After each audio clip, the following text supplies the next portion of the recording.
మన రాజస్థానీ, అతని పేరు నందులాల్. ఐ థింక్ ఆయన వయసు 60 పైన ఉంటుంది. అతను వచ్చి అడిగాడు, ఏం రజనీయా నీ జుట్టంతా పోయింది కదయ్యా అన్నాడు. నేనన్నాను, రాలిపోయింది కదా వదిలేవయ్యా అన్నాడు. రిటైర్డ్ అయిపోయావా? రిటైర్డ్ లైఫ్ మంచిగా ఎంజాయ్ చేస్తున్నావా అన్నాడు. లేదు, సినిమా పని చేస్తున్నా. అవునా, ఏ సినిమా? రోబో.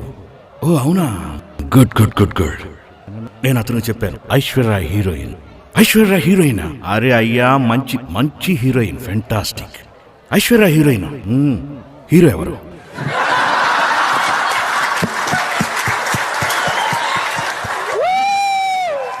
నేను చెప్పా, నేనే hero.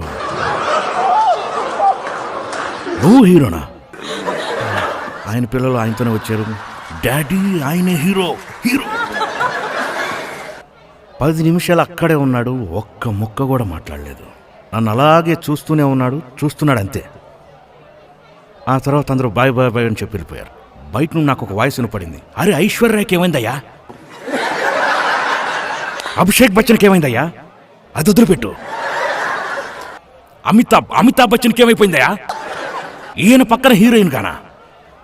Aishwarya, thank you so much నా పక్కన చేసినందుకు. రజనీ తలైవా.